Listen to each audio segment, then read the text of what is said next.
കാശിയാത്ര. ഒരു കുറുക്കനും ആമയും കഴുതയും മുള്ളൻ പന്നിയും ചങ്ങാതികളായിരുന്നു. ഒരിക്കൽ 4 പേരും ചേർന്ന് കാശിയാത്ര പുറപ്പെട്ടു. ഒരു രാത്രി അവർ ചെന്നു പറ്റിയത് ഒരു ഗുഹയിലായിരുന്നു. ഗുഹയ്ക്കകത്ത് കയറിയ അവർ 4 പേരും ആഹാരം കഴിച്ചു. ഒരു കടുവയുടേതായിരുന്നു ആ ഗുഹ. രാത്രി വളരെ ഇരുട്ടിയപ്പോൾ ഗുഹയുടെ ഉടമസ്ഥനായ കടുവ എത്തി.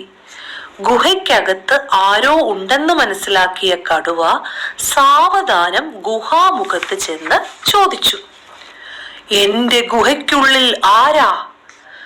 കുറുക്കനാണ് കടുവയുടെ ചോദ്യത്തിന് മറുപടി കൊടുത്തത്. അതും ചോദ്യരൂപത്തിൽ, "പുറത്താരാ?" "പുറത്ത് കടുവയാണ്." "എന്നാൽ അകത്ത് കിടുവയാണ്." "ആരാണ് ഈ കിടുവ?" കടുവയുടെ സംശയത്തോടെയുള്ള ചോദ്യത്തിനുത്തരമായി കുറുക്കൻ തുടർന്നു പറഞ്ഞു, "കടുവയേക്കാൾ ശക്തനായ ഒരു ജന്തുവാണ് കിടുവ." "ഓഹോ, എന്നേക്കാൾ ശക്തനാണെന്നോ?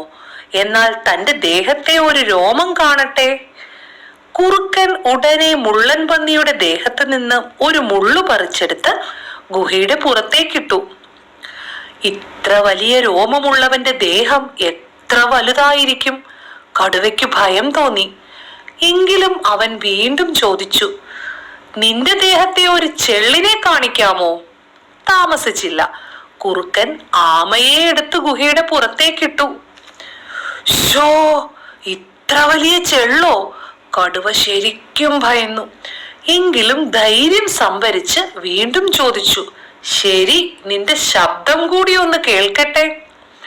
ബുദ്ധിമാനായ കുറുക്കൻ ഉടൻ തന്നെ മുള്ളൻ പന്നിയുടെ ദേഹത്ത് നിന്ന് മറ്റൊരു മുള്ളു പറിച്ചെടുത്ത് കഴുതയുടെ മൂക്കിനൊരു കുത്തുകൊടുത്തു. പ്രാണവേദനയോടെ കഴുത ഉച്ചത്തിൽ അലറി. ശബ്ദം കേട്ട് കടുവ ഞെട്ടിവിറച്ചു. "അയ്യോ, എന്നെ കൊല്ലല്ലേ" എന്ന് പറഞ്ഞ് കടുവ ഓടി രക്ഷപ്പെട്ടു. ആമ പതുക്കെ കാലുകൾ പുറത്താക്കി ഗുഹയിലേക്ക് കയറി വന്നു. അങ്ങനെ കുറുക്കന്റെ ബുദ്ധി കൊണ്ട് എല്ലാ ചങ്ങാതിമാരും കടുവയിൽ നിന്നും രക്ഷപ്പെട്ടു. അവർ സുഖമായി ഗുഹയിൽ കിടന്നുറങ്ങി അടുത്ത പ്രഭാതത്തിൽ കാശിയാത്ര പുനരാരംഭിച്ചു.